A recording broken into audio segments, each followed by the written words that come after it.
Hallo liebe Dissens-Fans, hier ist Inken vom Was tun Podcast und heute gibt es mal wieder eine Folge von uns auf die Ohren. Wir haben mit dem US-amerikanischen Politikwissenschaftler David Karpf über Big Tech und Politik gesprochen, über Donald Trump und Elon Musk und über Lehren aus den US-Wahlen für die Bundestagswahl.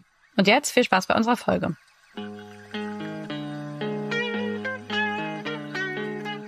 It has always stood out to me that the playing field between progressives and right-wing authoritarians is unbalanced. It's a slanted playing field. And the reason it's slanted is the basic story that is told by right-wing populists is that the reason your life isn't the way you want it to be is that politics is very simple, but government and governance are run by crooks and idiots. And if you elect me, I will fire the crooks and idiots, and then everything will be better. And from a messaging standpoint, that's a very compelling story. Right? Like, you can write, like, that is all the components of a story. It's got a hero, a victim, a villain, a plot resolution. And there are crooks and idiots in government. So the idea that everything would just be better if we got rid of them is so appealing. And the message of progressives, even though we also can have populists saying, like, the billionaire class is crooks and idiots, and if we tax them, things will get better. Like, we have some variants of that can be popular. But the basic message is government and governance is actually complex. Democracy can make things better, but it takes a lot of work and it's at the margins and we have to keep on building it over time, right? Like, democracy is fragile, it requires constant maintenance. And that has the benefit of being true and the downside of being a terrible, uninspiring story. The thing that I'm really liking right now is all the people talking about how Elon Musk is the reason why Donald Trump got elected and is basically co-president. I can tell you as a scholar, that's not true. That's like that. As an academic, that is not true. As an activist, that is useful. Because the moment that Donald Trump decides that Elon Musk is outshining him is the moment that Elon Musk starts to get shut out. And Elon Musk does too much ketamine and has ego control issues and impulse control issues. So the moment he starts getting shut up by Donald Trump is the moment they all spiral out of control and that fractures. If what we want is fractures, I think right now is a great idea to talk about co-president Elon Musk, who's the real power behind the throne.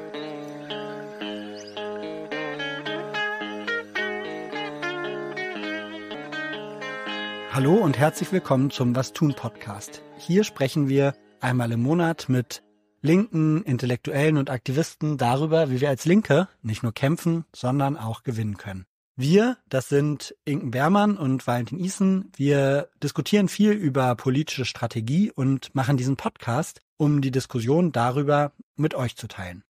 Ja, wir sind mitten in der Vorweihnachtszeit gelandet und normalerweise merkt man ja schon so gegen Ende des Jahres, dass es so ein bisschen ruhiger wird um die Politik.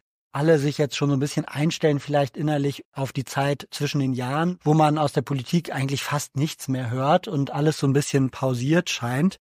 In diesem Jahr ist es allerdings ganz schön anders und das hat vor allem zwei Gründe. Ja, das ist einmal die Amtseinführung von Donald Trump am 20. Januar, die auf uns wartet und auf die viele Menschen in Deutschland, natürlich insbesondere in den USA, aber ich glaube auch weltweit mit Spannung blicken, was dann eigentlich alles an Tag 1 passieren wird. Und dann natürlich Ende Februar die Bundestagswahl in Deutschland, wo wir hier besonders merken, dass wir uns eigentlich schon mit einem Wahlkampf befinden. Die Kombination aus diesen beiden großen politischen Ereignissen jetzt um die Weihnachtszeit bzw. Anfang des neuen Jahres haben wir jetzt als Anlass genommen, um mit einem Experten für politische Kampagnen und Social-Media-Campaigning zu sprechen. David Karpf forscht seit 20 Jahren zu Kampagnenorganisationen, Petitionen, Online-Aktionen im Netz und dazu, wie Technologie und vor allem digitale Technologie mit Politik zusammenhängen. Und wir haben jetzt mit ihm darüber gesprochen, was wir vielleicht sogar auch in Deutschland für Lehren aus dem US-Wahlkampf ziehen können, wie schlimm es mit Donald Trump wird und wie sich Social Media in den letzten 20 Jahren von eigentlich einem Ort des demokratischen Diskurses hin zur Monopolplattform von Tech-Milliardären verwandelt hat. Viel Spaß bei der Folge. Viel Spaß.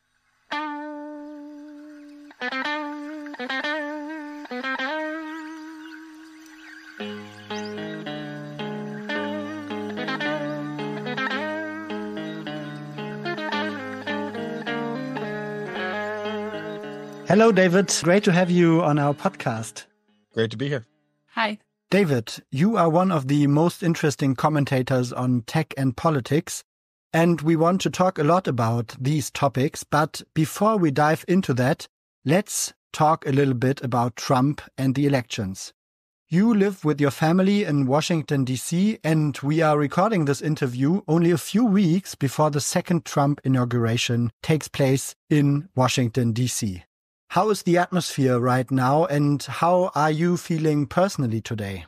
One difference between this Trump term and the last one is when Trump was elected the first time, there was this sense of shock. Like everyone knew mathematically it could happen, but nobody really believed he could be elected back in 2016.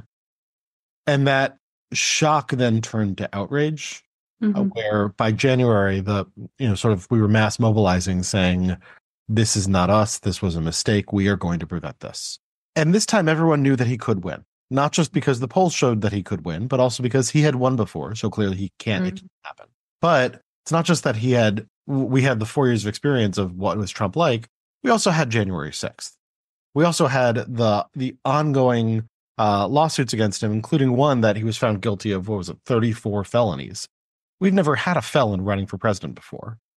So there was a sense that in this election, where in 2016, nobody really believed it. This time, everyone knew it could happen. And the majority of the voting electorate chose him anyway. And so I'd say the mood is more tilted towards despair than outrage. We know that Trump 2 is going to be worse for progressive issues and for the populace than Trump 1 was. And Trump 1 was real bad. We know that on day one, he's announced this, on day one, he's going to let out of jail all of the January 6th rioters. They're going to be back on the streets. And, that's unsurprising. He did say in the campaign that he was going to do that. And they are in jail for being his most vociferous supporters. Like they assaulted the Capitol because he wanted them to. So now he's letting them out. But that makes this very dangerous times where we're unsure how many of the elements of civil society that we're used to will still be there. There's reporting that during the first Trump administration, he wanted the military to shoot protesters, and his generals told him no. He will have different generals this time. And he's been very clear that he wants generals who will follow a loyalty test and do whatever he wants them to do. So I'd say for people working in politics right now, it's a mix of denial and despair, and I'm not sure which is better. Right? The despair is, my God, he has unfettered power. The Supreme Court is behind him. He has the legislature. We have no good ideas, and this is the most dangerous scenario we've seen since at least the American Civil War. And the people in denial are saying, you know what, we fought him last time, and we're able to turn back so much we wanted to do. We can use that playbook. We can do it again now. I don't think that's true. I'm pretty sure Trump 2 will be significantly worse than Trump 1. And I can sort of lay out all the reasons why. I've done so in blog posts. But also despair isn't helpful. So the people in denial are probably more productive right now. Maybe let's stick a little bit with what will happen under the second Trump term. What do you think? We have seen a lot of reporting on how Ramaswamy and Elon Musk will try to cut back on regulations and all of this kind of stuff. We have also read a little bit about the Trump 2025 project. What do you think will they prioritize on their list, and what will be the effects on progressive politics? But it sounds like the plan is to make a list of all the regulatory agencies that they themselves don't like and all the regulations that get in their way. For instance, any regulation having anything to do with cryptocurrency, and just announce, we're going to say all this is illegal. My hunch is what that means is the set of regulatory agencies that have pissed Elon Musk off over the past several years. And that's the Securities and Exchange Commission, the company that says you're not allowed to do fraud. The Federal Trade Commission, which also says to companies, you're not allowed to do fraud. Pretty much every agency that says you can't do fraud. Also, the Environmental Protection Agency that says, Tesla, you can't just dump your toxins in the drinking water. The National Highway Safety and Transportation Association, which says, hey, your self-driving cars need to not crash. All of those agencies are probably going to get decimated. And that's not actually going to save people money, but what it's going to do is allow rampant fraud and corruption from the large companies and investment projects of the multi-billionaire class. And good luck suing against that, because Trump already has, I think, about a fifth of the judiciary. He'll have 2/5 or more within the next 4 years. So what we should be expecting is even the laws that are on the books, even if they can't change them through Congress because they'd be unpopular, they will just stop enforcing them and they'll gut every agency that enforces them. I think that's really interesting. And also in contrast to other people that we talked about from countries where there was a significant right shift, that in the US right now, where in other places courts were the kind of place where still laws would be held up.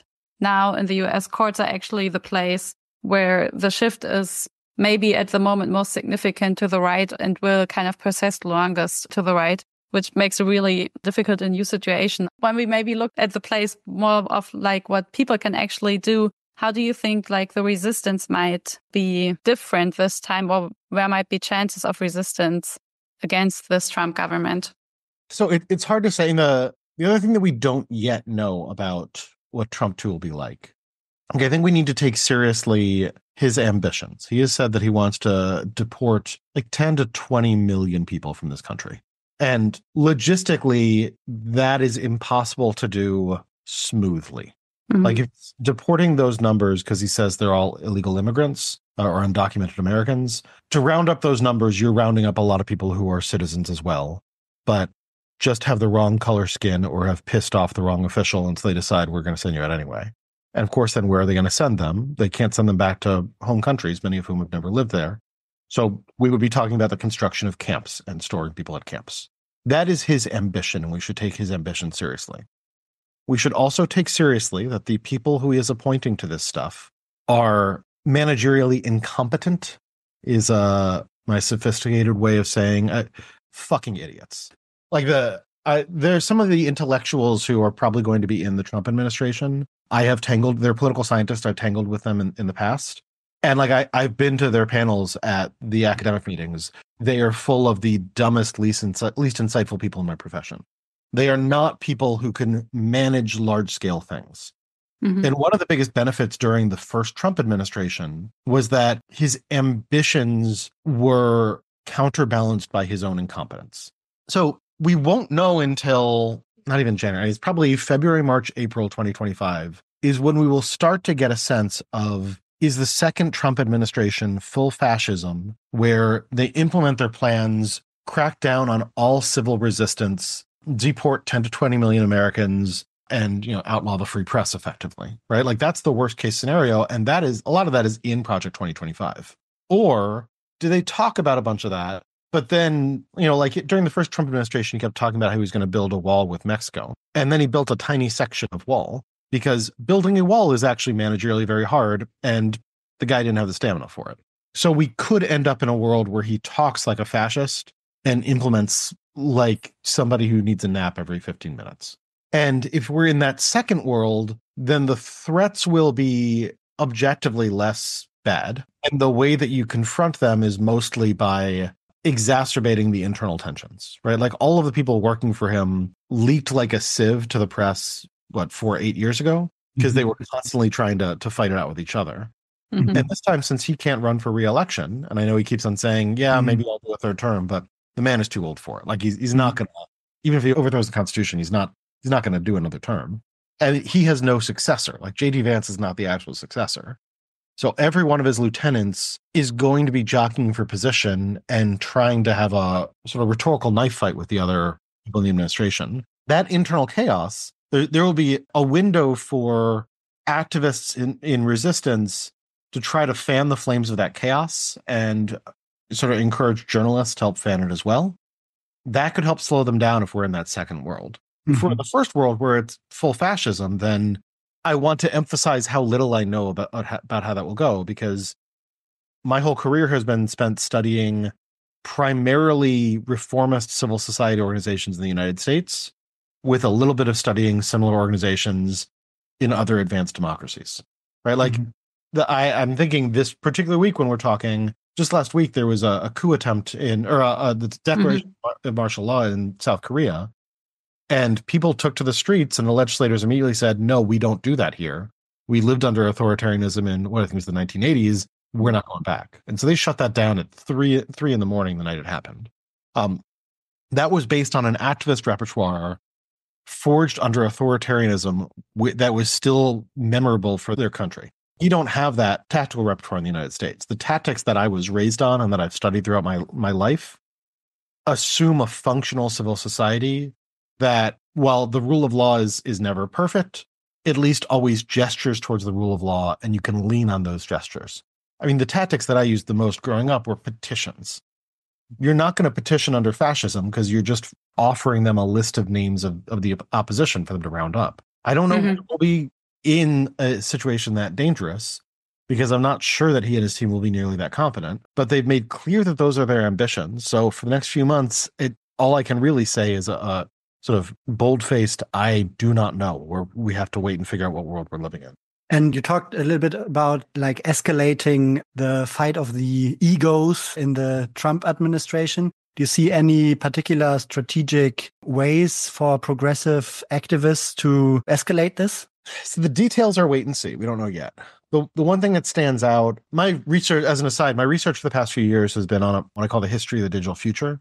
I've been reading old tech magazines to get a sense of what they thought the future would be, what went wrong, and how we got to now, which is separate from the activism research that I've long done. But that stands out because of that research. A thing that usually bugs me is when people overinflate the effectiveness of Elon Musk. Like, people talk about him as this, like, Tony Stark, Iron Man, tech genius who can fix any company. And then you look at the actual guy and it's like, no, he's very, very rich. He got a couple lucky breaks. There's a few management things that he does pretty well. But like the man is not a world historic genius. Like, look at how he ran Twitter into the ground. Like, this man is not magic. So I am usually very annoyed when people talk about Elon Musk as though he's a god king. But a thing that I'm really liking right now is all the people talking about how Elon Musk is the reason why Donald Trump got elected and is basically co-president. I can tell you as a scholar, that's not true. As an activist, that is useful.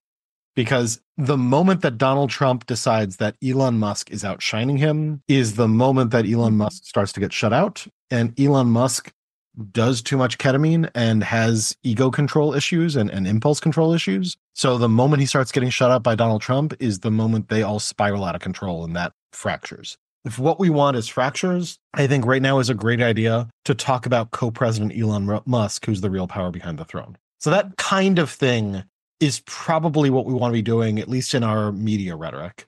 But again, that's going to work a lot better in the version of the Trump administration where nothing is going well and then everyone is blaming each other for their failures, than in the version where they've just, like, if they just gut all the agencies and then shut down the media, then us saying on Blue Sky, like, haha, look at co-president Elon Musk, isn't going to leave the same mark, because they'll have a Ministry of Information that's shutting all that down. Like things could get serious enough that tactic ends up looking paltry by comparison. But that's the one sort of angle that I've noticed so far. Hi, du hörst den Was tun Podcast und wir produzieren diesen Podcast einmal im Monat werbefrei und unabhängig. Das können wir machen, weil so viele von euch uns schon unterstützen, und zwar mit einer Doppelmitgliedschaft im Was tun Podcast und Dissens Podcast. Wie ihr dabei sein könnt, ganz einfach, klickt einfach auf den Link in den Shownotes. Schon ab 2 Monaten könnt ihr uns im Abo monatlich unterstützen und dazu beitragen, dass wir auch weiterhin diesen Podcast produzieren und ihr jeden Monat eine neue Folge mit interessanten, linken, Intellektuellen und Aktivistinnen auf die Ohren bekommt. Und jetzt viel Spaß beim Weiterhören.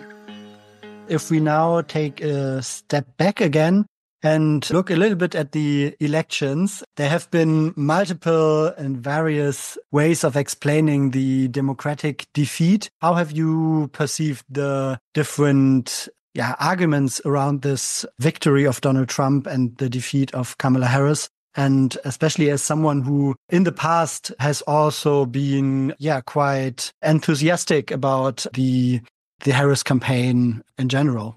What stands out to me, it was about like a 5 or 6% shift nationwide in Trump's direction, which still ends up being a close election overall, but is a larger shift than the polls saw coming or most people saw coming.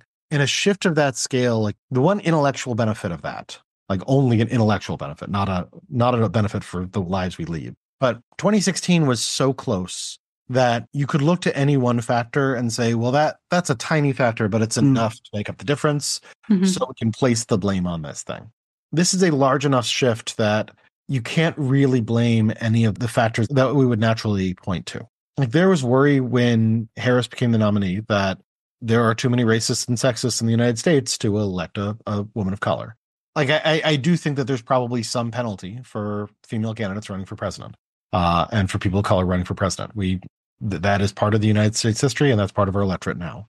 If she had lost by 50,000 votes nationwide, then I could imagine soul searching around, if only we had had a different candidate. But a shift of that magnitude means, no, there's not some other candidate that would have won. That also, a shift of that magnitude means, her media strategy that, people were debating before the election, should she go on the Joe Rogan podcast? If it had been a much smaller loss, then I could imagine people really obsessing over that, saying that would have made the difference. But any one tactic, the thing that we say amongst scholars who study U.S. elections is that campaigns only matter at the margins. Like, the best run campaign can deliver you some more votes that will turn a tiny, tiny loss into a tiny, tiny victory. But campaign effects are maybe a couple percentage points. They are not 10, 20, 30%. The people who before the election were saying, look at Donald Trump, Kamala Harris should be winning in a blowout. That was a clever thing to say that never had any real basis in reality. You don't win blowouts in presidential elections in present day America. It doesn't happen because, again, of sort of the state of the electorate. People are sorted by partisanship. There's nothing that a Republican is going to say that's going to get me to vote for Republican. There's nothing that a Democrat is going to say that is going to get most Republican voters to vote for Democrats. The lines are just pretty well set. With all that said, the disappointing thing that I come down on, we knew before election day that 2024 was turning out to be a very tough year across the world for incumbent parties. That whether it's inflation or sort of aftershock of COVID, when people in large-scale democracies are voting, they are voting incumbents out of office, whether those incumbents are liberal or conservative. I had hoped before the election that since Donald Trump was the person who was running the government during COVID, and since our economic recovery has been better than other countries' economic recoveries, I had hoped that we would be the exception to that rule. Looking at the election results, again, like, these were candidates that everyone knew in advance. It's not like Donald Trump was offering radical change or some new beginning. He was offering a return to what he did last time with more viciousness and more cognitive impairment. Right? Like, he is a little far gone from where he was in 2016 if you listen to his speeches. And yet people looked at that and said, I do not like the status quo. Things are bad. I would like things to be different. I'm going to vote for the party that offers different. And so they did go back to him. But what I think happened is people were very excited about Biden when it felt like a new beginning and an end to the pandemic era. The vaccine was coming out. It was all exciting. And then it turned out that the reality that we live in is still just disappointing. And we're still just amidst all of these challenges that government can't fix because it's just too complicated. Like, government can't repair the psychic damage of COVID. Nothing can. And once that reality set in, people said the point of Biden was we could return to normalcy. This isn't normal. I don't like it. And they've been upset ever since. And then, then we had inflation for a couple of years, and inflation was bad, even though people's wages were rising faster than inflation. But people didn't like seeing that. And they were kind of mad about that too, even though economists kept saying, we thought there would be a recession. There's no recession. This is incredible. People didn't care about that. And so people were ready to vote the incumbent party out of office. That's ultimately very frustrating for campaigners and for people who study campaigners. That's a story that says, ultimately, I think the Kamala Harris campaign ran about as good of a campaign as they could have. The campaign that I was watching was about as bad of a campaign as he could run. Like, he entrusted his field turnout mechanism to Elon Musk, who had never done it before, and wasn't doing a good job. Like, he was making rookie mistakes. None of that. And we see that in the election results, where in the swing states where they did the most campaigning, Harris lost about 3% on average instead of 6% nationwide.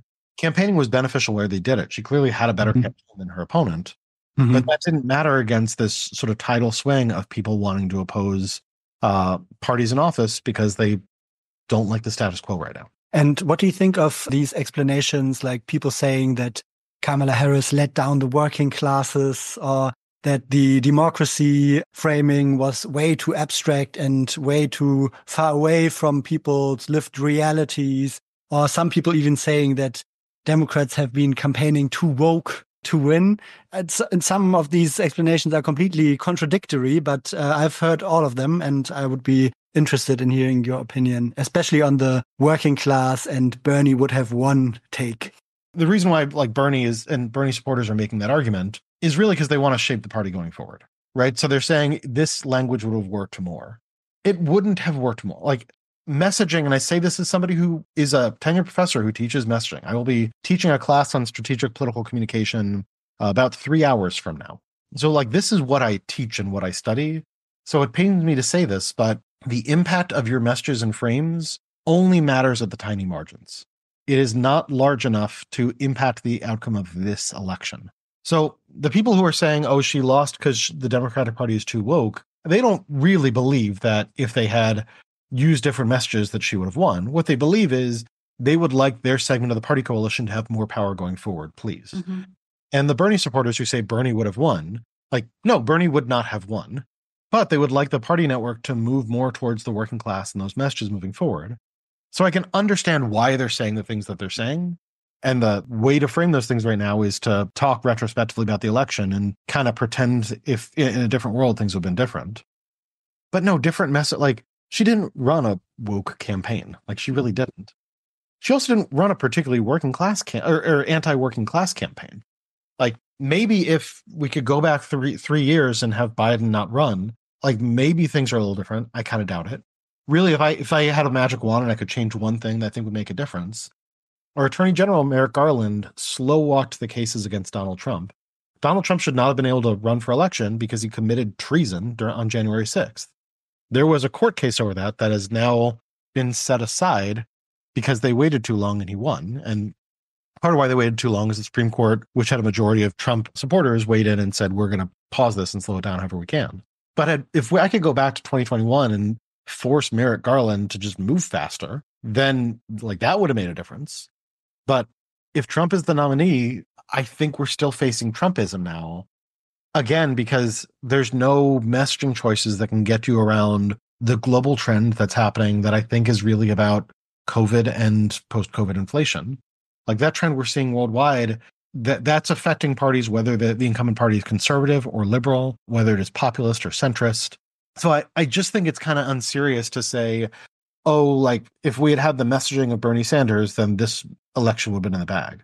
Like, no. Mm-hmm. That said, I would like the Democratic Party not to abandon its party coalition. And I think the working class policies are good policies. So I'd like that part of the party coalition to win some more internal power.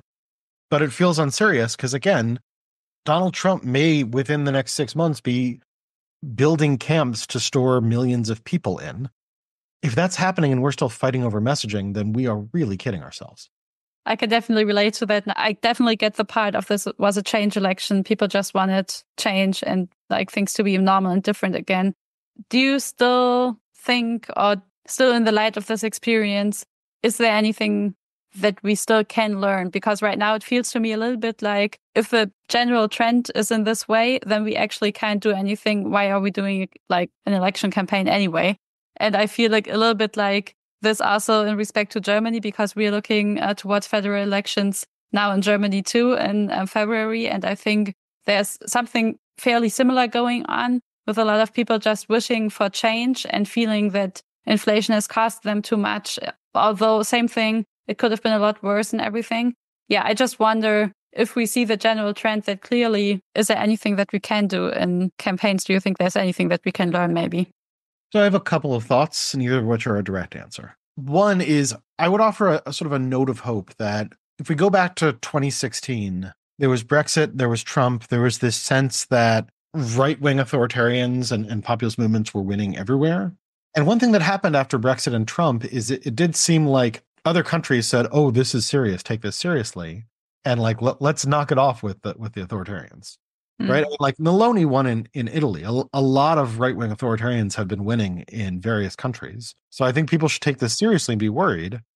It's also possible that the rest of the world looking at the United States saying, my God, they just elected Donald Trump again, like that guy, because he has a global reputation and it's not a good one. Like that could be a bit of a wake-up call. That could be a splash of cold water in the faces of people who say, yeah, maybe we've gone too far with this stuff and we should settle down. I think that's a message worth testing. I don't know if that message is going to work. But if I was running a party or an advocacy nonprofit, I would run some A/B tests or some focus groups to figure out whether that message is resonating post-Trump in a way it didn't before. Beyond that, the thing that always sticks out to me, this is part of the lecture that I'm going to give my students in 3 hours, like it has always stood out to me that the playing field between progressives and right-wing authoritarians is unbalanced. It's a slanted playing field. And the reason it's slanted is the basic story that is told by right-wing populists is that the reason your life isn't the way you want it to be is that politics is very simple, but government and governance are run by crooks and idiots. And if you elect me, I will fire the crooks and idiots, and then everything will be better. And from a messaging standpoint, that's a very compelling story, right? Like you can write like that as all the components of a story. It's got a hero, a victim, a villain, a plot resolution. And there are crooks and idiots in government. So the idea that everything would just be better if we got rid of them is so appealing. And the message of progressives, even though we also can have populists saying like the billionaire class is crooks and idiots, and if we tax them, things will get better. Like we have some variants of that can be popular. But the basic message is government and governance is actually complex. Democracy can make things better, but it takes a lot of work and it's at the margins, and we have to keep on building it over time, right? Like democracy is fragile. It requires constant maintenance. And that has the benefit of being true and the downside of being a terrible, uninspiring story. Like the fundamental reality of a complex government is one that is hard to defend because it's just so much easier. Like I think about this because I'm an old environmental activist. Like I think about this around climate. The right-wing populists are saying climate change isn't real. The entire scientific establishment is just trying to lie to you to make communism happen. Elect me and you don't need to worry about it anymore. That is completely false. And also, the more I look at the climate crisis, the more appealing that story seems. Because we don't have any good, simple solutions besides a time machine for dealing with the climate crisis. Things have gotten bad and we know they will get worse. And it will take so many things just to mitigate the things making it worse. My God, in a world where actually that's all made up by corrupt bureaucrats that we can kick out and they'll be fine. Like that is a much simpler story that lets you sleep better at night if you were to believe it. The problem is that it's a lie. So I think that the campaigners should be aware of that challenge, that we are standing on a slanted playing field trying to defend complex systems that often disappoint us. And then we need to go back to basics and connect with our fellow citizens, connect with our neighbors, build the types of robust institutions that support the vulnerable, and build power that we can then use to make collective demands while also showing grace to one another. And that's the basics. That's organizing principles that are in books that I teach from the 1970s and that I started studying in the 1990s. There's nothing sort of radical, digital, or new there. But those fundamentals, because it's complex and we always need to keep on maintaining it, like we still need that stuff and we should go back to those basics because it's kind of all we have right now in a changing world.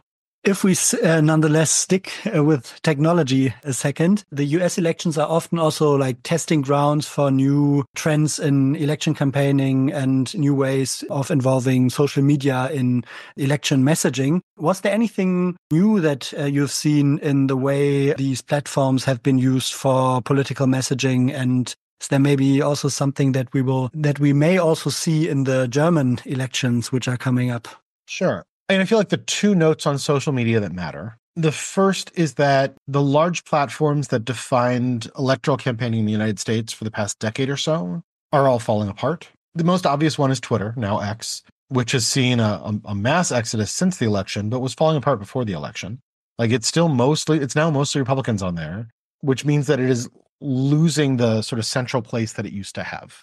X mattered less to the mass electorate this time than it did 4 years ago or 8 years ago. And meanwhile, Facebook/Instagram/Threads they decided to de-emphasize politics, and for years now have also de-emphasized news. So like if we went back to 2014, the reason why Facebook was so important to elections is that Facebook was critical to news organizations because like 70% of views to news articles were coming through Facebook. That has fallen off a cliff because they've adjusted their algorithms to try to give people other stuff.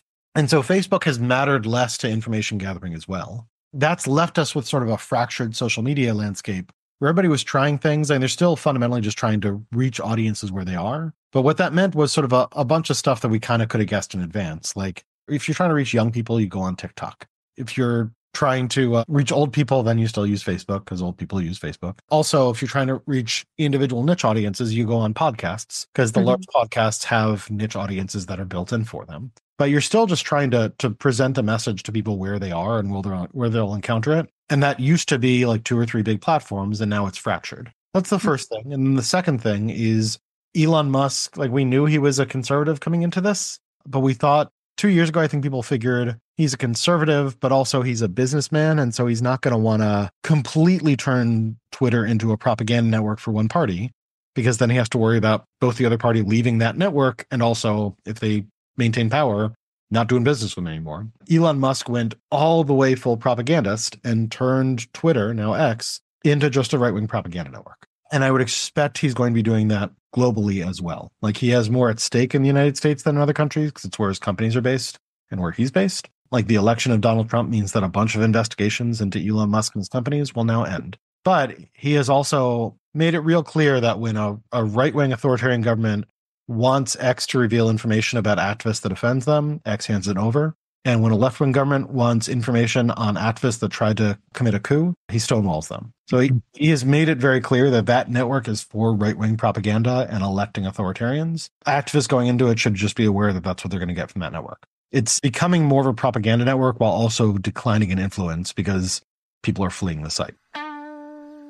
Hallo und sorry für die kurze Unterbrechung. Du hörst den Was tun Podcast und heute sprechen wir mit dem Politikwissenschaftler und Aktivisten David Karpf über die US-Wahl, über die politische Situation auch in Deutschland jetzt vor der Bundestagswahl und darüber, wie Big Tech-Milliardäre Social Media verändert haben und damit auch den Raum für unsere politischen Aktionen. Wenn du jetzt schon an Freundinnen oder Verwandte gedacht hast, die diese Folge auch interessieren würde, dann zöger jetzt nicht länger, sondern klick in deinem Podcatcher auf den Teilen-Button und schick ihnen die Folge. Und jetzt viel Spaß beim Weiterhören. In the early 2000s, you have started studying politics online, and I think you were also among the people who were pretty enthusiastic about the potential, the political potential behind these technologies. And now, 20 years forward, we are in this different world where the utopian beginnings of social media have withered away, and now it all seems quite dystopian. And even like if we look at what the Silicon Valley signifies in the political discourse, it has moved from being like a place of liberalism somehow to, we remember the Arab Spring Revolution, for example, where Facebook has really been an important place for organizing, to, the present where Elon Musk is in a coalition with fascism. How have we got there? What happened? Why are we here? Well, so first of all, I should say, invite me back on the podcast in early 2026, because I'll have a whole book on that exact topic coming out from Norton in 2026. Working title is Why the Future Never Arrives. But yes, and that's essentially the big puzzle that I've been studying for years now. And the way you narrated that kind of makes clear how I got to this project. I was never a tech utopian. The thing I was always doing was studying on the ground how organizations making use of this. And what I was noticing was, there's a bunch of potential. I think the broad lesson, this lesson was clear in 2017 already, is that democracy is fragile and disruptive technologies aren't inherently good for fragile things. I think we took for granted that democracy would be stable and would be rising and that people would like it. And we also took for granted that if we trust the messages of Silicon Valley technologists and we don't regulate them, we don't tax them, we let them accrue all the power, that they would use that power in ways that would improve society and lift all boats. And instead, what happened was a small number of companies and a small number of individuals got far too much power and then got upset when people started holding them accountable for the world as it is rather than judging them based solely on their ambitions. Or like underneath every tech billionaire is a young startup dude with grand ambitions for how they're going to change the world. And when they're a young startup dude in the 1990s, whether that is Mark Andreessen or Elon Musk or Jeff Bezos, they are being judged based on their ambitions, the world they want to create. And then in the 20 teens through today, when they are running sometimes trillion-dollar companies, they are being judged based on their impacts and their behavior rather than their ambitions. And that's less fun. And if you are a multi-billionaire who is used to being told that you are a god king, and suddenly you're being called before Congress to explain why does your platform make so much money off of misinformation, or why has it cannibalized journalism? Why is hate speech running amok there? That's a bummer. And you're a multi-billionaire. You're not supposed to face bummers. So the short version of how we got here is we let too much power concentrate amongst a few people who kept promising that they'd make the world better, and the results never held up, and we never quite noticed. Then during the Trump years, the techlash years, you started getting critical journalism about them, even though they and their platforms kept making more money. And then during the pandemic is when they just made ridiculous money. Like Elon Musk was like, I think he had maybe $12 billion at the start of the pandemic. A year later, he had over $100 billion, which is just too much money. Now he has $300 billion. That kind of money lets him buy Twitter, and even if it falls apart, not even notice it, because he went from, if he went from 330 to $290 billion, that's not enough to actually affect you at all. There's sort of a gravitational force to that much money, which bends all of society to your whims. So during the Biden years, in the United States, at least, in Europe, we've had a real regulatory system for a while now. The EU has taken this stuff seriously. But just in the past 4 years, the Biden administration said, we actually need to treat these trillion-dollar tech firms like trillion-dollar companies and hold them responsible for their actions and their violations. And the tech barons hated that, which is what kind of curdled their optimism and led them to embrace Donald Trump. Now, not all of Silicon Valley likes Donald Trump.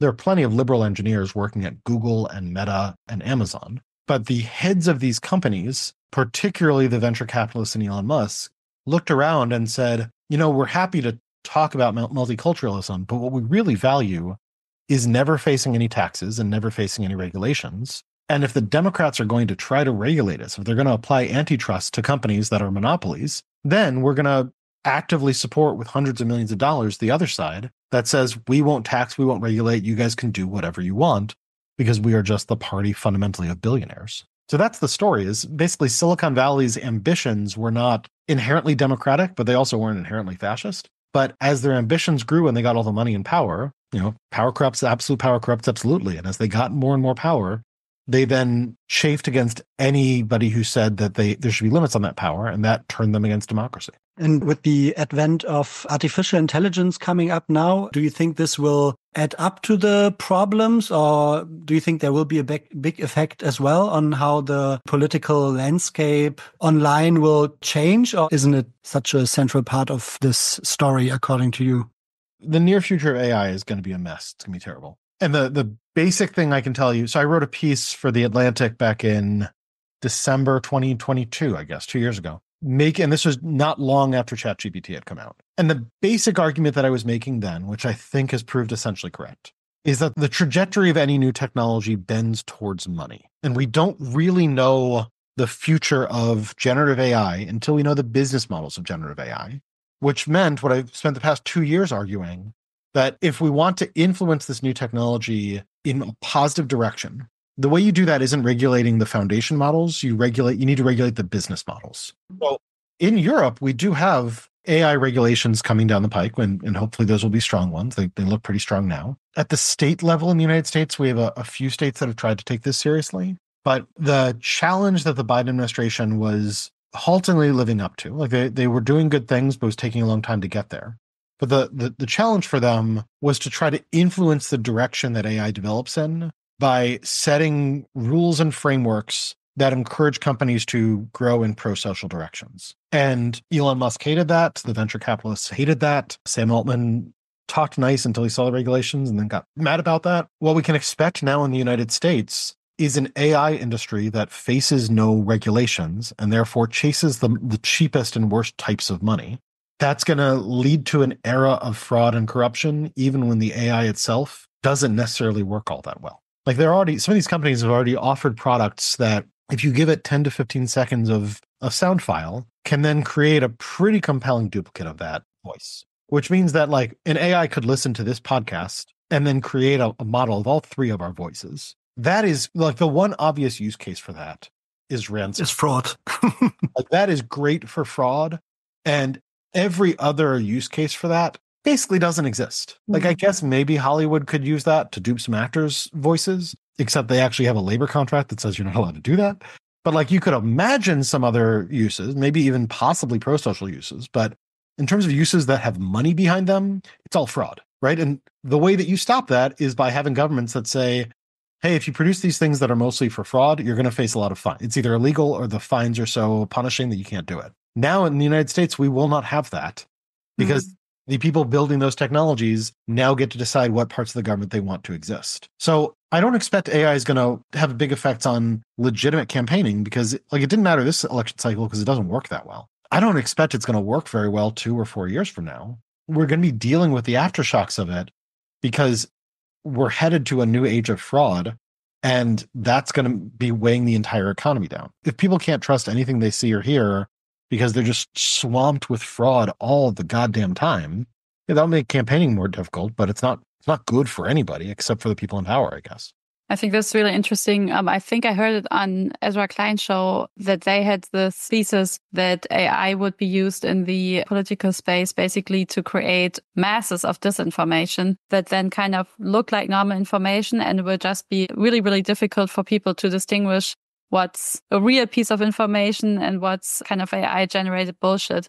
And I think that's really, really interesting and worrying if there's no regulation around it. And I guess it's a really good business model. I haven't thought of it this way, kind of from the business perspective, but I guess it could be a really lucrative thing for people to create. Yeah. I mean, the spinning up disinformation for cheaper, we can definitely see. How much money there is in disinformation, it's actually like, it kind of depends. Like governments can fund that, and companies that want to fund disinformation against their opponents or undermine attacks on them, you can see a bit of that. But what you're basically doing there is just taking the PR industry and scooping the money out of it. It's like a medium-sized pot of money, I would say. There have been, my guess is that Ezra Klein was referring to this one study that showed in a lab setting, people found the AI scripts to be more compelling than expert-generated scripts. We actually need to see. I'm not entirely sure how much that'll hold up in the real world, because the experts that were generating that weren't necessarily actually the best in the field. It was like academics were putting together and being like, hey, this is what we do. Like, okay, but are you guys actually good at it? So I don't know how well that'll hold up. But the other thing to keep in mind is, like, we like to tell ourselves that democracy requires a well-informed electorate. And that's led people to look at misinformation and say, oh, well, if it undermines information, you can't have democracy. That is actually, I did some writing about this a few years ago, but like that's actually, as a practical matter, untrue. We have never had an electorate that's lived up to our ideals of an informed electorate. What we have long had are political elites who behaved as though they had a well-informed public. That then moderates their behavior. If they believe that the public is watching and paying attention, then they behave better than if they think the world is full of misinformation, I can just be corrupt and nothing will matter. It's kind of a downstream consequence of what we call the liar's dividend. But as our elites come to believe that we're swimming in misinformation, no one's going to know what I'm doing anyway, so I should just take the money and grab the power. There's nothing holding me accountable. Like, that's a load-bearing myth within American democracy, or within electoral democracy. And I do see, even if the waves of online misinformation don't become more effective, because I'm not sure if the AI will be more effective at it, but if our elites come to believe that it's all misinformation and therefore nobody's holding me accountable, that ends up signaling the end of electoral democracy. So I think we need to be real worried about that. We need better and better behaved elites, basically. I know that, like, also in political communication, emotions are more important than information. I know that for me personally, I find it really, really hard to connect to that somehow, because I think I'm just really information oriented as a person. You do have an intellectual podcast. That probably makes you a little different than the average voter. True. So, but when we look at these platforms again, there have been this various times where people tried to establish more like left-wing alternatives. We have seen that there was Mastodon. Now in Germany, there are a lot of people going to Blue Sky right now. Why do you think it's so difficult to build new left-wing platforms? And why is it so difficult to establish an alternative that might actually be working better for the people? So I want to, let me modify that question a little bit, because at least in the United States, Blue Sky has won. Like, Blue Sky is the alternative. They have succeeded. I had an unnaturally large Twitter following, like so large that when Elon took over, I thought I would never be able to leave the platform. I was briefly Twitter famous in 2019 when I got into a fight with a New York Times columnist, and then the entire internet took my side. And that left me with just I didn't think I would ever have that kind of following. I now have a larger following on Blue Sky than I ever had on Twitter, even without a New York Times columnist calling my provost after I called him a bedbug. So, like, Blue Sky has won. It is generating more traffic for news organizations than Twitter does now. And you are right that it is incredibly hard to bridge that gap and build an alternative. So to me, the fascinating thing is that despite it being so hard for reasons that I can explain, it's actually worked. The basic reason that it's so hard is network effects and habits, right? So people spent 17 years building networks on Twitter. And that included both who is following me, but also who do I follow. They had curated lists of people who they followed. And all of those people are there. So there's a natural tendency for any social network to concentrate down to just one platform so everyone can be on the same platform. The thing to think around for listeners who are old enough to remember it is the mid-aughts when there were dozens of social networks. Like in the United States, first there was Friendster, then there was MySpace and Friendster, then there's MySpace and Facebook, and like a dozen others. And I had accounts on like 5 of those networks, but I had to kind of circle through them or cycle through them to sort of figure out where are the people that I'm actually connected to spending their time. And then Facebook opened up its API and had a bunch of developers create games, which meant everybody with accounts on all those platforms spent all their time on Facebook because there's more to do there. And that gave them that network concentration, those eyeballs, that time on site that allowed them to dominate and monopolize. The reason why it's unsurprising that we've had trouble building left-wing alternatives, and the right has tried for years to build alternatives too, and they suck at it. Like Gab was a disaster. Truth Social was a disaster. The right spent years saying we're getting kicked off of Twitter for being white nationalists. We need our own Twitter. And it never goes anywhere because there's locked in network effects. You want to be well.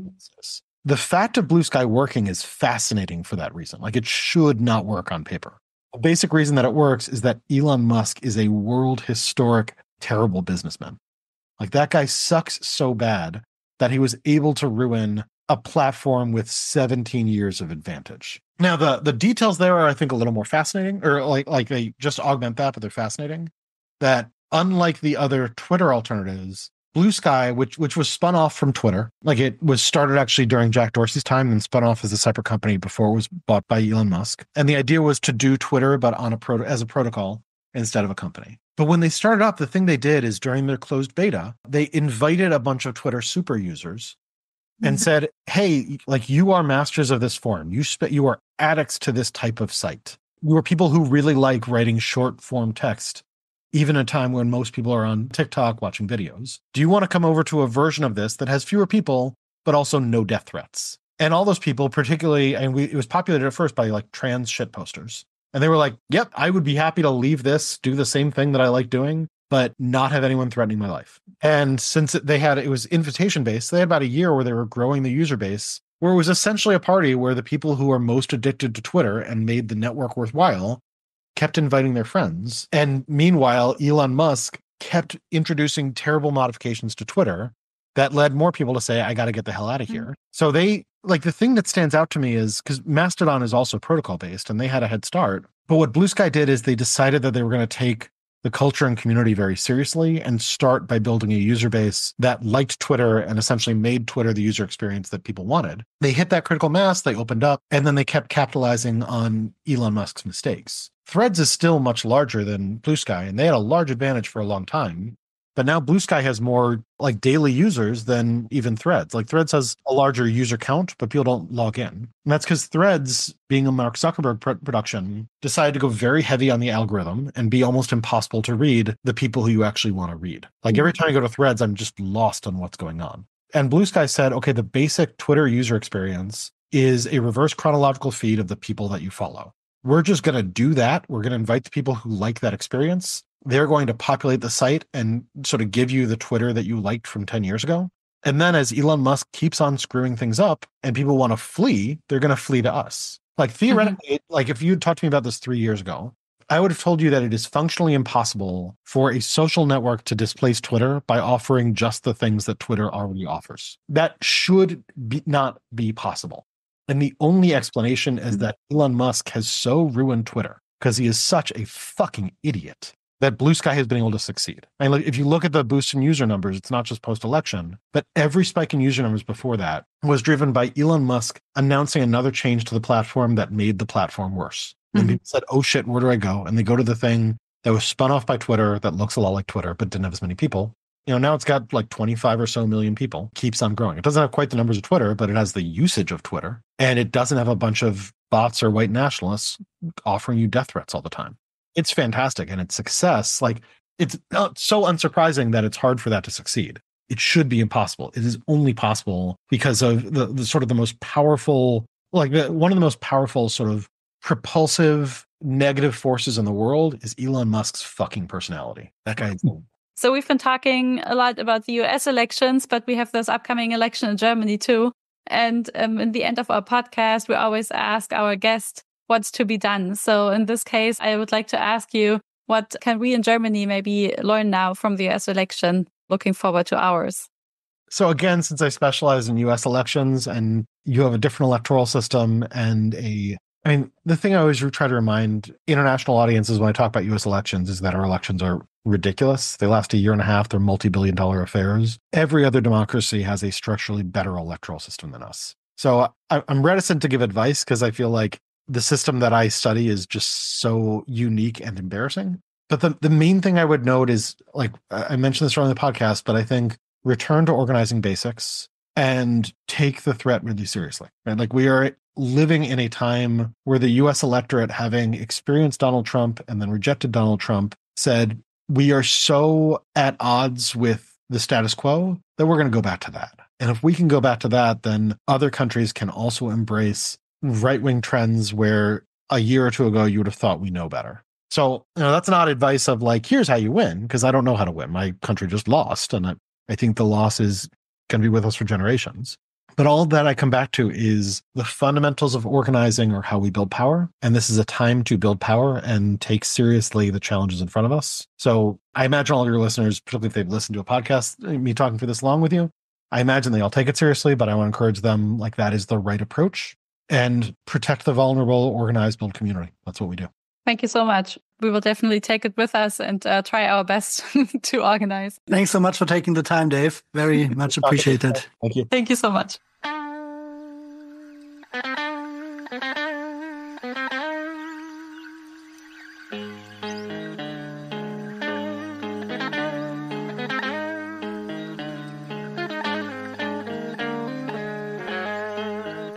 Wir sitzen jetzt hier nochmal zusammen, um die losen Enden ein bisschen einzusammeln und vielleicht auch um die wichtigsten Punkte nochmal zusammenzufassen nach dem Gespräch.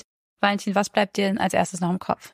Ja, ich glaube, eine Frage, mit der ich in das Gespräch reingegangen bin, war auf jeden Fall, was passiert, wenn jetzt die zweite Amtszeit von Donald Trump bevorsteht? Welche Szenarien gibt es da? Und ich fand, da hat Dave auf jeden Fall ganz gute Szenarien aufgemacht, die es irgendwie so ein bisschen konkreter werden lassen, was passieren könnte. Nämlich auf der einen Seite, dass der Faschismus kommt. Das hört man ja immer mal wieder in letzter Zeit, dass das auf jeden Fall etwas ist, wo viele Leute wirklich Angst vor haben in den USA, dass es in die Richtung gehen könnte.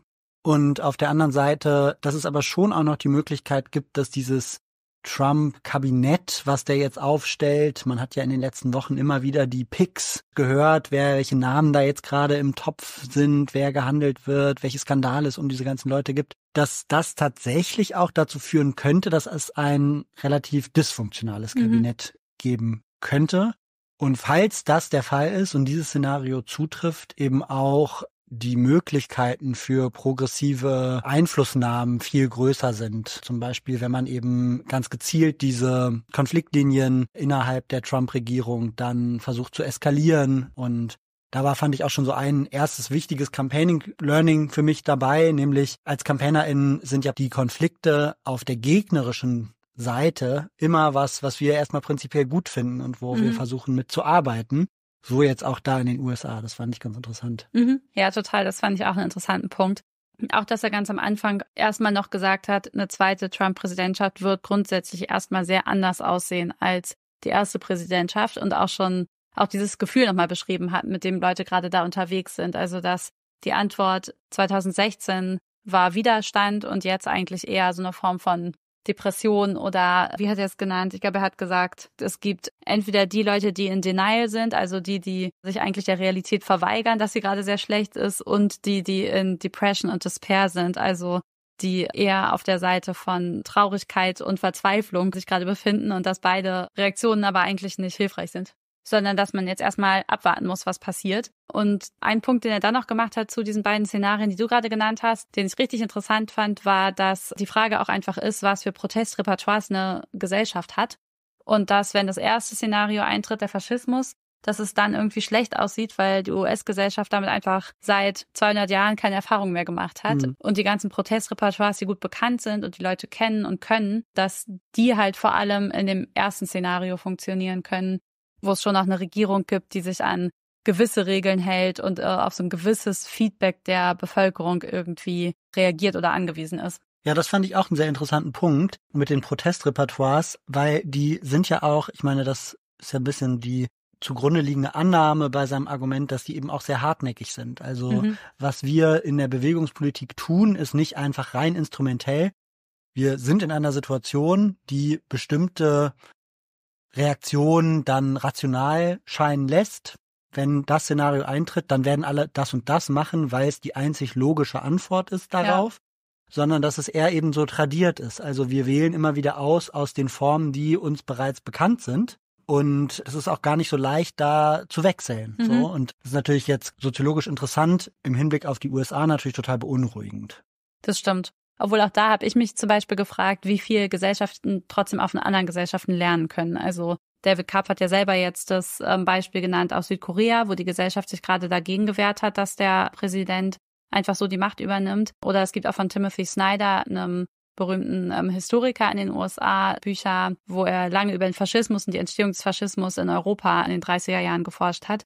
Und daraus auch schon vor der letzten Präsidentschaft von Donald Trump so 20 Lehren gezogen hat. Genau, und das ist, glaube ich, die Frage, wie gut man das dann einsetzen kann, wenn es noch nicht habituell verankert ist, sage ich jetzt mal. Also wenn die Leute die Formen noch nicht kennen und noch nie vorher selber ausprobiert haben. Ja, weil ich meine, es ist auch so ein bisschen diese Frage, also die Formen von politischer Beteiligung, die eben sehr stark verankert sind in der Gesellschaft, das sind ja dann gleichzeitig auch die als legitim gelten, wohingegen andere als illegitim angesehen werden. Das sieht man zum Beispiel auch, wenn man sich jetzt zum Beispiel die Protestkultur in Deutschland und in Frankreich im Vergleich anguckt, dann sieht man, dass die Franzosen es viel normaler finden, wenn Mülltonnen brennen, als die Deutschen. Und das liegt nicht an den Mülltonnen, sondern es liegt eben natürlich daran, dass die Leute einfach ein anderes Wertesystem haben und auch die Folie von legitimem Protest dort ein anderes als hier, ne? Und dass die Deutschen es, glaube ich, sehr illegitim finden, ihren gerade getrennten Müll zu verbrennen. Anyway, next point. Was hast du denn noch mitgenommen, Valentin? Ja, wir haben ja dann auch noch mal ein bisschen mehr über so das ganze Thema Wahlen und Kampagnen gesprochen. Einerseits noch mal in der Rückschau über die Wahl in den USA, aber dann auch eben über die Frage, was können wir daraus lernen, was sind irgendwie Sachen, die wir mitnehmen können, wenn es jetzt darum geht, dass in Deutschland bald gewählt wird. Und genau, ich glaube, da fand ich auch einige Punkte spannend. Einerseits natürlich so dieses, okay, das war jetzt eine Wahl post-Covid, post-Inflation und Regierungen auf der ganzen Welt werden jetzt praktisch abgestraft danach, weil die Leute einfach sagen, uns geht's schlechter. Das hatte ich jetzt auch schon ein paar Mal gelesen, war für mich jetzt nicht ganz neu, aber finde ich einen ganz wichtigen Punkt, dass man das nochmal so als ein Takeaway mitnimmt, weil eben in Deutschland ja jetzt in einem ähnlichen Szenario sind, wo die progressiven Kräfte, also auch wenn wir oft unzufrieden mit ihnen sind, die Grünen und SPD halt in der Regierung waren, in der Zeit viel Scheiße passiert ist. Und auch wenn sie als Krisenmanager einen gar nicht so schlechten Job zum Teil gemacht haben, die Leute trotzdem unzufrieden sind und deswegen, man sieht es in den Umfragen, die Stimmung im Land auch sehr stark gekippt ist. Da gibt es auf jeden Fall eine große Ähnlichkeit hier in Deutschland, wo wir was draus lernen können. Ich fand aber am spannendsten, ehrlich gesagt, den Punkt, als David nochmal so ein bisschen die gängigen Erklärungen für diese Wahlniederlage von Harris und Tim Walz durchgegangen ist und nochmal erklärt hat, warum er das alles nicht besonders überzeugend fand. Ja, das fand ich auch interessant, vor allem, dass er gesagt hat, dass er es alles unseriös findet. Und das kann ich auf jeden Fall gut nachvollziehen auch, dass das so ein klares Ergebnis war, was einfach mit gesellschaftlichen Trends und einer gesellschaftlichen Lebensrealität zu tun hat, dass man halt nicht sagen kann, das lag an dieser einen Gruppe. Und das heißt, es lag weder daran, dass die Democrats zu woke oder zu wenig woke waren oder daran, dass die Working Class ignoriert wurde oder nicht. Da hat er ja ziemlich klar gesagt, das könnten alles Erklärungen für kleine Veränderungen sein, aber so groß wie die Veränderungen waren, muss man einfach sehen, dass es einen Trend gab, der lagerübergreifend gewirkt hat und das sind halt, können eigentlich nur so Sachen sein wie Inflation oder Covid.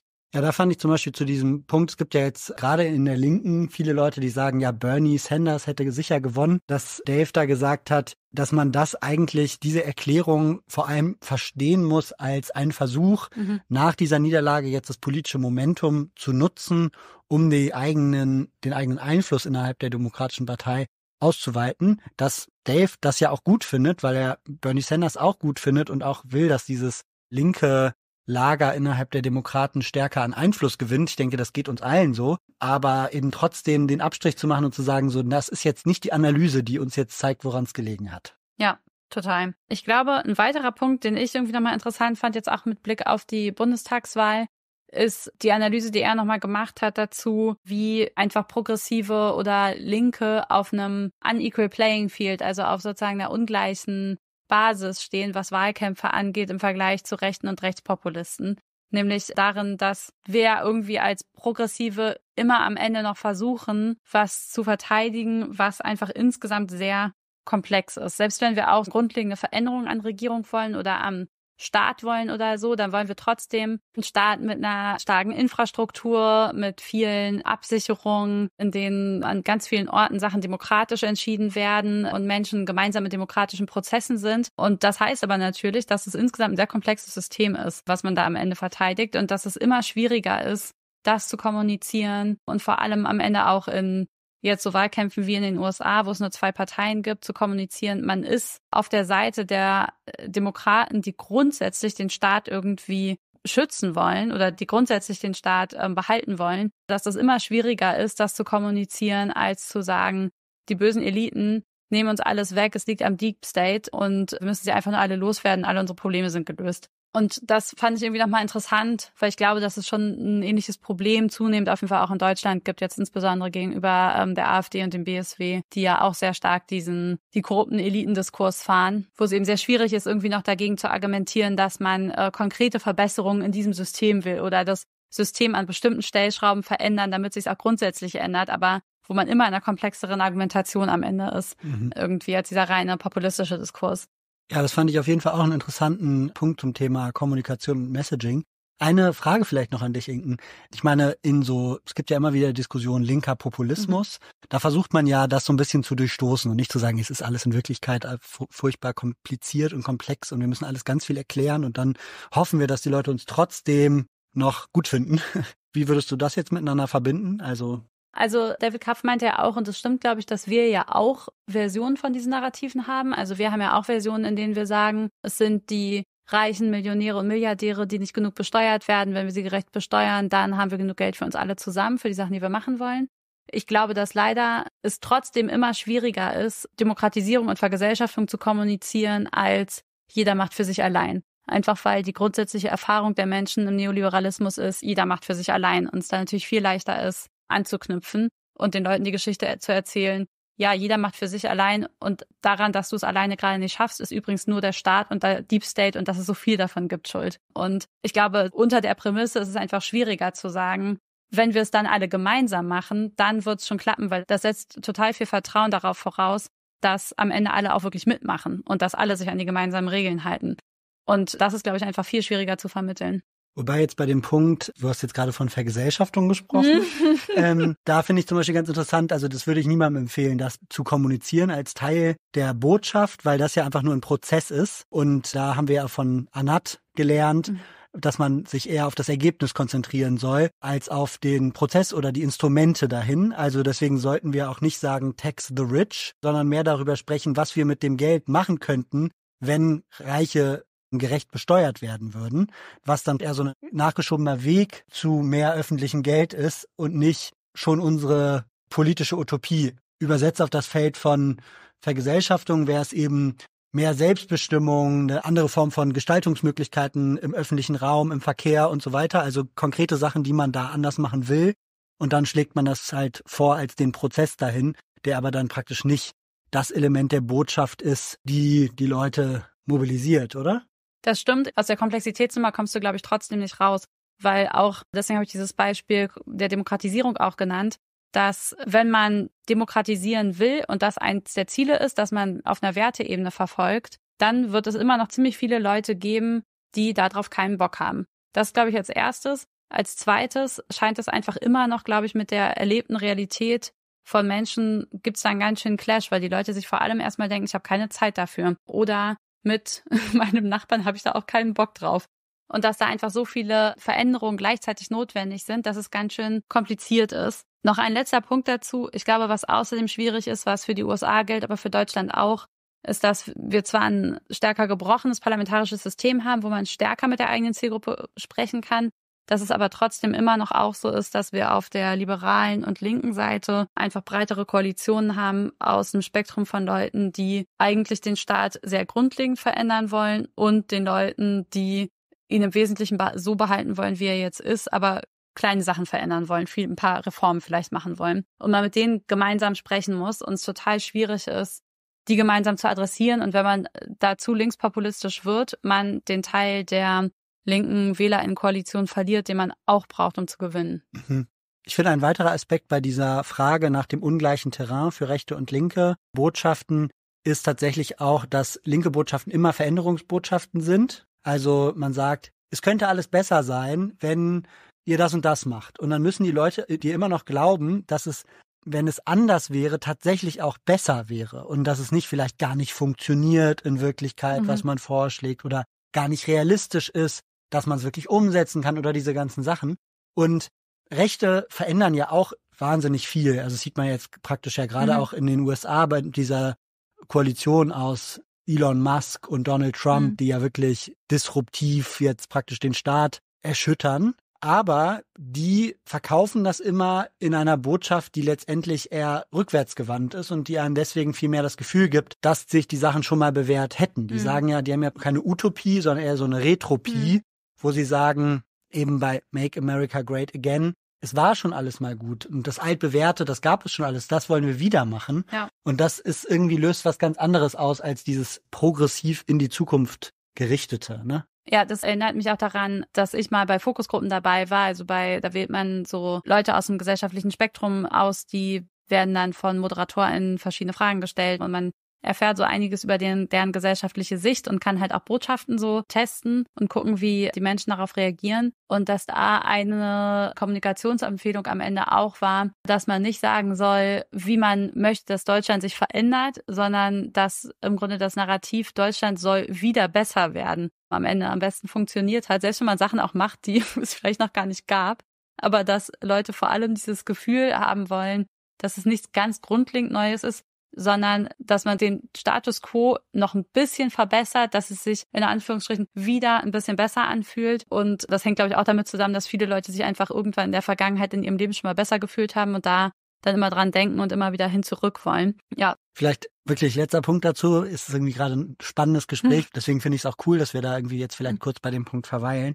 Aber genau, ich finde, bei dieser ganzen Messaging- und Framing-Diskussion muss man sich am Ende dann auch immer wieder dran erinnern, dass selbst wenn es dieses ungleiche Terrain gibt und man versucht natürlich das Beste daraus zu machen, dass man einen Nachteil hat gegenüber den Rechten, man dann nicht letztendlich versucht, linke Botschaften auch nur noch zu verpacken in so eine Art Retropia, sondern man kann halt auch gesellschaftliche Veränderungen am Ende nur mit einem gesellschaftlichen Mandat dann auch machen, was darauf fußt, dass man den Leuten eben auch gewisse Sachen irgendwie erfolgreich verkauft, in Anführungsstrichen. Das fand ich noch einen interessanten Punkt. Ja, das finde ich auch einen guten Punkt und ich fand insgesamt aber auch nochmal bei allem diesem im Blick zu behalten, dass David ja auch sehr klar gesagt hat, das schlägt jetzt vielleicht die Brücke nochmal zurück zu den Gründen auch des Wahlverlusts, dass man am Ende mit Messaging, also mit guten Botschaften und guten Narrativen Politik wirklich nur an den Rändern verändern kann, also wirklich nur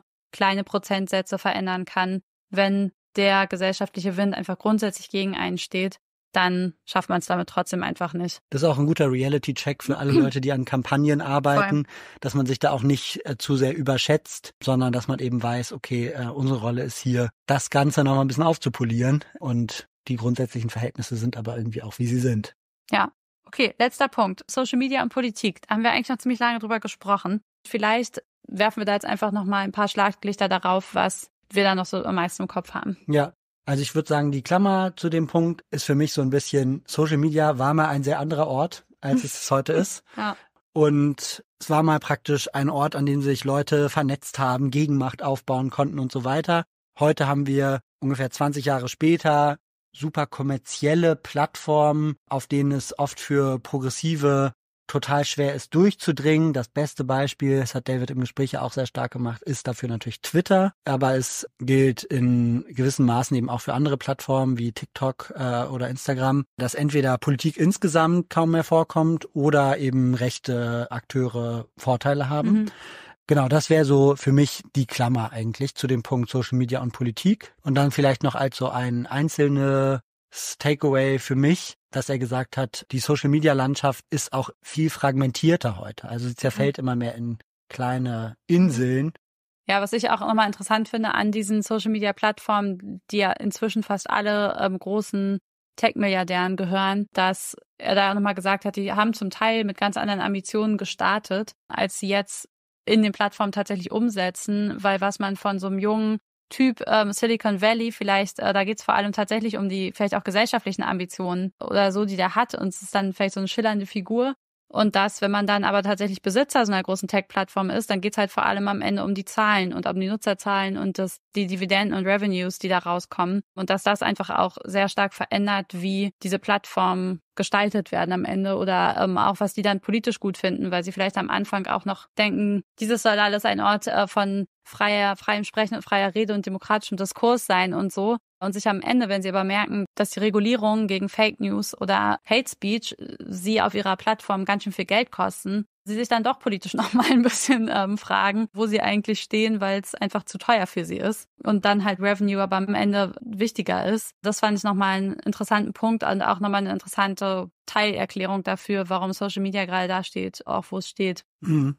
Ja, und ich fand das auch einen interessanten Punkt jetzt im Hinblick auf KI, da hatten wir auch noch kurz drüber geredet, dass er eben gesagt hat, in welche Richtung sich KI am Ende entwickelt, wird dann davon abhängen, weniger von dem Code, also was ist da programmiert, was kann dieses spezifische technische Tool, als was ist das Businessmodell, mit dem es sich verbindet. Und solange man das Businessmodell nicht kennt, ist auch total schwer zu sagen, wie es sich politisch entwickelt. Das fand ich nochmal eine gute Schablone, auch um diese Verschiebung im Social-Media-Bereich, aber auch darüber hinaus irgendwie so zu erklären. Ja, total. Von daher interessante Entwicklung in Deutschland, der Exit, mit dem jetzt viele Leute, noch gerade große Accounts oder Menschen mit großen Accounts entschieden haben, von X ehemals Twitter zu gehen und stattdessen auf Blue Sky zu gehen. Genau, da haben wir drüber gesprochen. Das ist eine Plattform, die kennen bestimmt viele von euch inzwischen auch schon. Für die anderen, es ist so ähnlich wie Twitter früher war und zeigt im Grunde immer noch sehr stark oder jetzt wieder diese Kultur, die es früher auf Twitter gab, eher so Nischenexpertentum.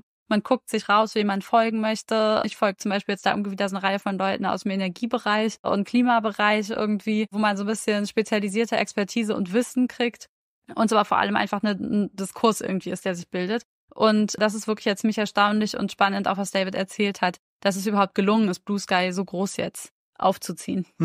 Ja, ich weiß nicht wie, also in Deutschland muss man noch mal gucken. Ich habe da auch das Gefühl, es gab jetzt noch mal so einen großen Push mit dieser Exit-Aktion, also wo Leute kollektiv ihre Twitter-Konten gelöscht haben und zu Blue Sky gegangen sind. Ich glaube, ganz so erfolgreich wie in den USA ist es in Deutschland noch nicht, kann es aber natürlich werden und hängt natürlich auch von uns allen ab, wie wir uns entscheiden. So ist das. Ja, das war jetzt eine lange Nachbesprechung. Wir haben sie ein bisschen länger gemacht, weil wir das Gefühl hatten, bei englischen Folgen ist es manchmal hilfreich, die Punkte noch mal ein bisschen ausführlicher nachzubesprechen. Nicht alle Leute sprechen gut Englisch und da kann es ja hilfreich sein, sich das Ganze dann noch mal ein bisschen kondensiert zusammenfassen zu lassen. Wir hoffen, dass es interessant für euch war und freuen uns, wenn ihr wieder einschaltet, wenn es in einem Monat wieder heißt. Was tun? Ciao. Tschüss.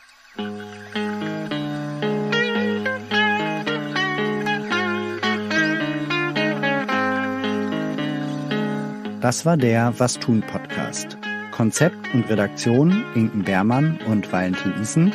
Schnitt Julian Schlumberger und die Musik kommt von Richard Waterman.